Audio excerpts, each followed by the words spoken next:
지들 욕심을 채우기 위해 사람들을 착취하는 곳 북한. 그러다 보니 북한 주민들의 인권이 지켜지지 않을 거라는 것은 충분히 짐작되지만 북한에 직접 가볼 수도 없는 노릇이고 인권 침해가 얼마나 심각한지는 알 수 없었는데요. 하지만 최근 통일부가 북한에 가본 사람, 아니 북한에서 살았던 탈북자들의 증언을 모아서 인권 보고서를 공개했습니다. 이건 북한 인권 실태에 대한 우리나라 정부의 첫 공개 보고서였죠. 이로 인해 북한 주민들의 인권 침해가 얼마나 심각한지 알 수 있게 되었습니다. 북한 인권 보고서에 따르면 북한에서 김정은 이야기를 잘못하면 이후 그 사람의 행방을 알 수 없다고 하죠. 심지어 여성이 죄를 지어 붙잡히면 옷을 전부 벗겨놓고 온몸 구석구석을 검사하고 장애인에게 동의 없이 끔찍한 실험을 진행한다고 하는데, 자 그럼 오늘의 1급 비밀, 여기가 정말 21세기 맞아? 탈북자가 증언한 충격적인 북한 인권 실태편 지금 바로 시작하겠습니다. 지난 2023년 3월 통일부가 2023 북한 인권 보고서를 공개했죠. 내래 불러서 오긴 했는데 지금부터 뭘 하면 되겠소? 아 별건 아니고 그냥 북한 생활이 어땠는지 이야기 좀 듣고 싶어서요. 내래 간만에 썰 좀 풀어야겠구만 기래. 동무 이야기가 길어질 것 같으니 샷다 내리라우. 오 대한민국에 적응 빨리 하셨네. 뭐 이렇게 북한 인권 보고서는 2017년 이후 탈북자 508명의 증언을 중심으로 작성되었습니다.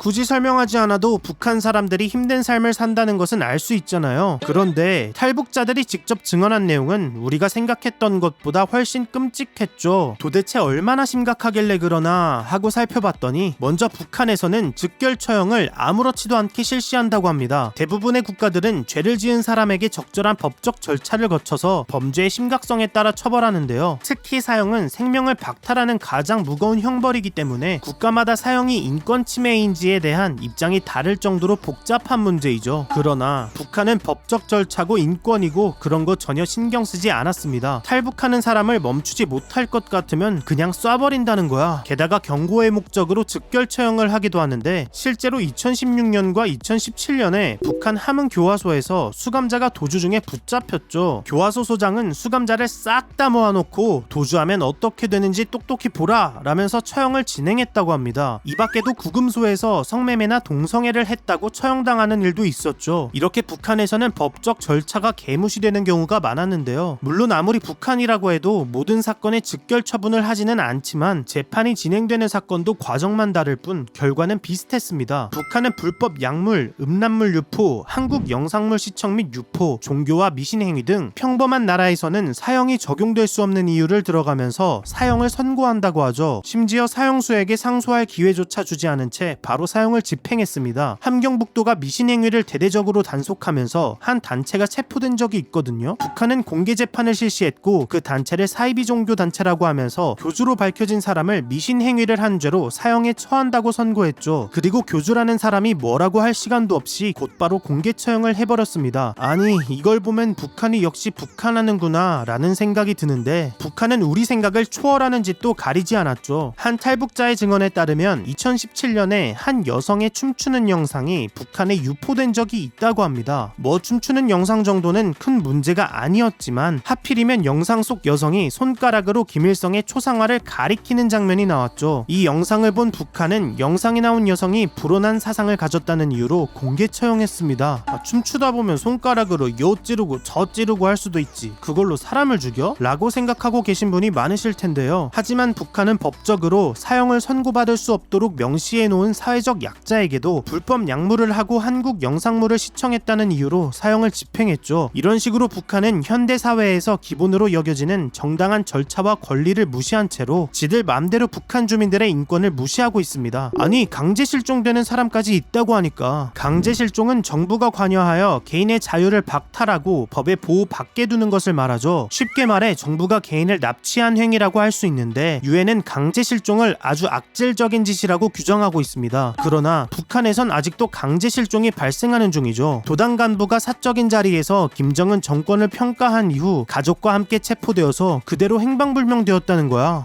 북한에서 김정은을 평가하다니 어떻게 되었는지는 모르지만 끝이 좋지 않은 것은 확실해 보이잖아요. 이렇게 북한은 아무리 간부라고 해도 빠꾸가 없다고 합니다. 그러다 보니 북한은 진짜 운이 좋아서 사형당하지 않는 경우에도 인권 문제가 심각했죠. 먼저 현대사회에서 사람을 체포, 구금하고 압수, 수색하려면 특수한 상황을 제외하고 반드시 법관이 발부하는 영장 보장이 필요한데요. 북한도 이런 내용이 법에 적혀 있긴 하지만 그놈들이 순순히 법을 따를 리가 없지. 북한에서는 영장 없이 체포하는 경우가 대다수였습니다. 이 시간에 누가 시끄럽게 문을 두드리는 게 안전원님 아니십니까? 동무, 내래 방금 한 말은 못 들은 걸로 해주갔어. 조사할 것이 있으니 날래 따라오라. 알겠습니다. 근데 왜 수갑을 채우고 그러십니까? 동무!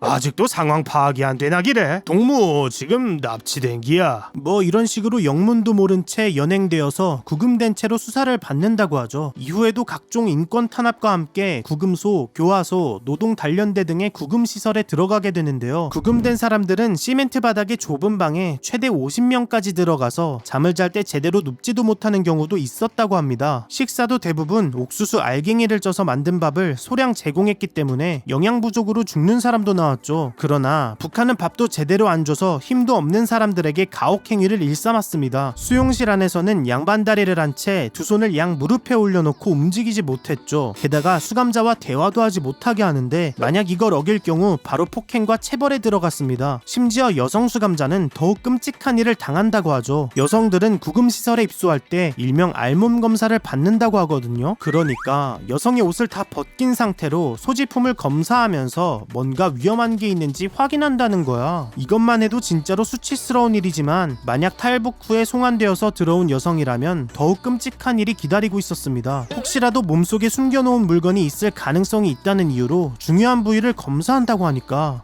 진짜 말만 들어도 끔찍한데 여성 수감자의 생활은 이후에도 매우 힘들었습니다. 구류장을 지키는 개호원, 기관원, 간부가 여성 수감자를 불러내서 각종 성범죄를 저질렀기 때문이죠. 이렇게 구금된 사람들은 짐승보다 못한 취급을 받게 되는데요. 이런 수감자들을 더욱 힘들게 만드는 것이 있다고 합니다. 다름 아닌 하루 12시간 이상 계속되는 중노동이었죠. 교화소나 노동단련대의 수감자들은 매일 일어나서 밥 먹는 시간을 제외하면 하루 종일 노동을 하게 됩니다. 노동의 종류도 매우 다양한데 농사짓기, 가축 키우기, 광산 안에서 작업하기 등 대부분 중노동인 경우가 많았죠. 이것만 해도 어지럽지만 매일 과도한 양의 할당량을 부과해서 처리하지 못할 경우 폭행이 이어졌습니다. 와, 진짜 북한 주민들은 제발 구금시설에 갈 일 없게 해달라고 빌면서 살겠는데? 라고 생각하고 계신 분이 많으실 것 같은데요. 그러나 북한에서 강제 노동을 피하는 것은 불가능한 일이라고 하네. 먼저 북한은 법원이 아닌 행정기관의 처벌로도 노동부과가 가능하죠. 행정처벌법에 위배되는 행동을 해서 노동교양처벌을 받은 탈북자는 옥수수밥을 먹으면서 매일 12시간에서 13시간 이상 노동을 한다고 증언했습니다. 심지어 아무런 죄도 짓지 않은 주민도 조직을 통해서 노동에 강제 동원되고 있었죠. 이러한 조직에는 조선소년단, 사회주의 애국청년동맹, 조선직업총동맹, 조선사회주의 여성동맹 등이 있는데요. 만 7세가 되면 자동으로 가입되기 때문에 강제 노동을 벗어날 방법이 없어. 결국 북한에서 와서 이것 좀 해라 라고 하면 어쩔 수 없이 아무런 대가도 받지 못하고 노동해야 했습니다. 그리고 이 중에서도 가족돌격대라고 불리는 진짜 독특한 것이 있거든요. 도시를 대규모로 재정비하다 보면 기존의 주택을 철거하고 다시 짓기도 하죠. 북한은 철거된 주택에 살던 주민들이 공급받을 주택 건설 현장에서 의무적으로 일하게 시켰고 이들을 가족돌격대라고 불렀죠. 가족돌격대는 입주예정 세대에서 한 명은 반드시 참여해야 한다고 하죠. 게다가 참여만 한다고 끝이 아니었습니다. 왜냐? 매일 노동력을 평가해서 입주할 아파트의 층수를 결정하게 한다는 거야. 이런 방법을 통해 북한은 평범한 주민들도 노동에 동원하는 중이죠. 이건 남성이 60세, 여성이 55세가 되어 조직 가입이 해제될 때까지 계속되었습니다. 그런데 몸이 불편해서 건설업 같은 중노동에 동원하기 어려운 사람들도 있잖아요. 대표적으로 장애인들이 그런 경우라고 할 수 있는데 그렇다면 장애인들은 어떤 일을 하느냐? 북한은 장애인들이 일을 할 수 있는 특수 직장을 별도로 구성하고 업무 수행에 적합한 사람들을 배치한다고 하죠. 장애인들은 두부, 국수, 떡, 못 등을 생산하거나 쌀자루를 해체해서 실로 만들기 등의 작업을 수행하는 것으로 전해집니다. 북한이 장애인들에게 일자리를 마련해준다니 믿을 수가 없지만 북한은 장애인들을 위한 특수학교를 설립하는 등 장애인의 권리를 보장해주는 듯한 모습을 보여주었죠. 아니 내가 아는 북한이 저럴 리가 리가 없는데 도저히 믿을 수가 없네 라고 생각하고 계신 분이 많으실 텐데요. 네, 북한은 겉으로 볼 때는 장애인을 생각해주는 척하고 있었지만 실제로는 장애인을 엄청나게 차별하는 중이었습니다. 북한에는 1990년대에 장애인의 출생을 막겠다라면서 외소증 장애인들을 격리해놓은 난쟁이 마을이라는 곳이 형성되었다고 하죠. 그리고 탈북자들은 2019년까지도 난쟁이 마을을 목격했다고 증언했고 같은 해에 장애인을 이주시키라는 북한 정부의 지시가 있었다고 말했습니다. 심지어 장애인들이 후손을 남기지 못하도록 강제 불임 시술까지 진행했는데요. 군 병원 의사가 불임 시술을 하기 위해 외소증인 사람들의 명단을 작성했다는 거야. 그나마 최근에는 장애인의 거주 제한이 없어졌다는 증언도 나왔거든요. 하지만 장애인들은 아직도 끔찍한 실험을 받으면서 고통받고 있었죠. 북한에는 실험 대상자의 동의 없이 몸에다가 각종 실험을 하는 곳이 존재합니다. 바로 83호 병원. 83호 병원은 지적 장애인과 조현병 등 정신병을 앓고 있는 환자가 수용되는 곳이죠. 이런 사람들은 이 실험의 내용을 인지하고 동의하는 것이 거의 불가능한 상태인데 북한은 그런 상태인 사람들을 노리고 실험을 한다는 것이었습니다. 그나마 83호 병원에 수용되기 위해서는 가족들의 동의가 필요했지만 북한은 너 정치범 수용소 갈래? 라는 협박을 해서 가족들에게 강제로 동의를 받아내고 있었습니다. 심지어 83호 병원의 문제는 여기서 끝이 아니었죠. 불법 약물 중독, 도박 중독 등을 이유로 실험 대상자의 직계 가족이 83호 병원에 보내는 것도 가능했습니다. 이렇게 병원에 들어간 사람들은 어떤 부작용이 있을지도 모르는 약물의 실험 대상이 되는 거지. 이 내용들이 탈북자들이 증언한 북한의 실상이라니 진짜로 같은 시대를 살아가는 곳이 맞나 싶은 생각이 드네요. 자, 그럼 북한의 인권 문제가 생각보다 심각하다는 것을 알게 되면서 오늘의 1급 비밀 마치도록 하겠습니다. 다음에 또 다른 이야기를 담은 서류 1급 비밀 파일을 들고 다시 찾아오도록 하겠습니다. 감사합니다.